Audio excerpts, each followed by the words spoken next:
इदं मैत्री संस्कृत संस्कृति प्रतिष्ठानं सम्प्रति वार्ताः श्रूयन्तां प्रवाचिका पूर्णिमा मुत्नाळ।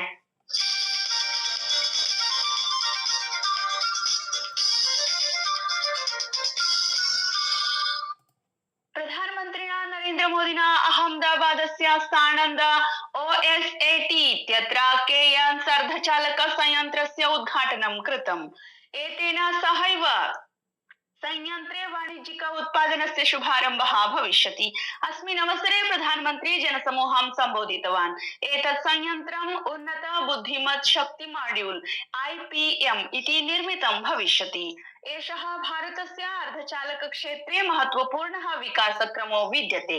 प्रत्येकं मॉड्यूल इत्यत्र 17 चिप्स इत्येतानि सन्ति, अपि च तेषाम् आपूर्तिः कैलिफोर्नियायाम् एंड ओमेगा सेमीकंडक्टर्स इत्यत्र कारयिष्यते।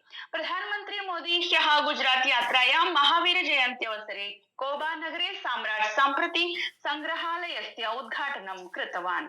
अयं संग्रहालयः जैन इतिहासस्य सम्राट सम्प्रति जीवनस्य, तस्य शासनस्य, अहिंसा सन्देशस्य च कृते समर्पितः अस्ति। अस्मिन् अवसरे जनसभां सम्बोधयता प्रधानमन्त्रिणा उक्तं यत् कोबा तीर्थं मूल्यानां संरक्षणं करोति, सांस्कृतिक आचरणं संस्कारं सशक्तं करोति, ज्ञानं च प्रवर्धयति। रक्षामन्त्रालयेन ह्यः 990 कोटि रूप्यकाणाम् अनुबन्धे हस्ताक्षरः कृतः। भारतीय वायुसेनायाः कृते माउण्टन् रडार द्वयस्य क्रयणस्य कर्तुं नवदिल्ल्यां भारत इलेक्ट्रॉनिक्स लिमिटेड BEL इत्यनेन व्यापारः कृतः। मन्त्रालयेन उक्तं यत् स्वदेशीय रूपेण प्रारूप निर्माणं विकसितं निर्मितं च इत्थं हस्ताक्षरितः व्यापारः सर्वकारस्य आत्मनिर्भर भारतस्य मेक इन इंडिया इत्यस्य च उपक्रमैः सह संगच्छते।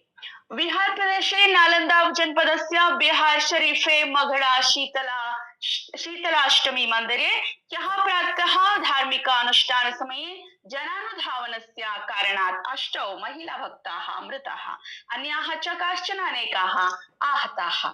राष्ट्रपति द्रौपदी मुर्मु उक्तवती यत् नालन्दायाः पुनरुत्थानं केवलं बिहारस्य भारतस्य वा उपलब्धिः एव नास्ति, अपि तु सम्पूर्णस्य विश्वस्य बौद्धिक सांस्कृतिक पुनर्जागरणस्य आरम्भः अपि अस्ति। राष्ट्रपतिः नालन्दा विश्वविद्यालयस्य द्वितीयं दीक्षान्त समारोहं सम्बोधयन्ती आसीत्। राष्ट्रपति मुर्मु उक्तवती यत् 47 ईस्वीयतमवर्षस्य पर्यन्तं विकसित भारतस्य लक्ष्यं प्राप्तुं नालन्दा विश्वविद्यालयस्य प्रमुखा भूमिका भविष्यति।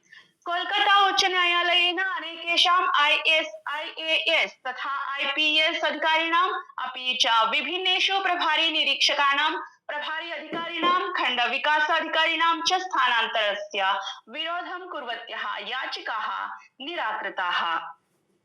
विश्वस्य बृहत्तमा जनगणना द्वयोः चरणयोः सञ्चालिता भविष्यति। प्रथमस्य चरणस्य आरम्भः अद्य भविष्यति। प्रथमवारं डिजिटली रूपेण जनगणनायाः सञ्चालनं भविष्यति।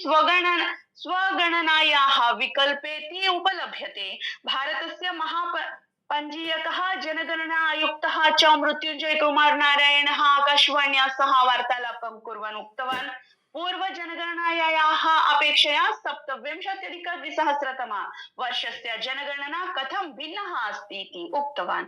विदेशेषु निवसन्तः भारतीयाः जनगणनायां कथं भागं ग्रहीतुं शक्नुवन्ति इत्यपि सः स्पष्टीकृतवान्। 24तमस्य तथा अन्तिमस्य जैन तीर्थंकरस्य भगवतः महावीरस्य जन्म जयन्ती महावीर जयन्ती ह्यः सम्पूर्णे देशे महोत्साहेन आचर्यत। ईरान देशस्य ड्रोन आक्रमणेन दुबई तटस्य समीपे एकः विशालः तैलेन पूरितः जलयानः आक्रान्तः।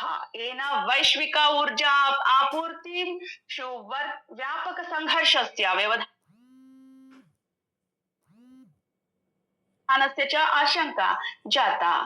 पूर्व टेनिस क्रीडकः लियांडर पेस ह्यः नवदिल्ल्यां दलस्य मुख्यालये केन्द्रीय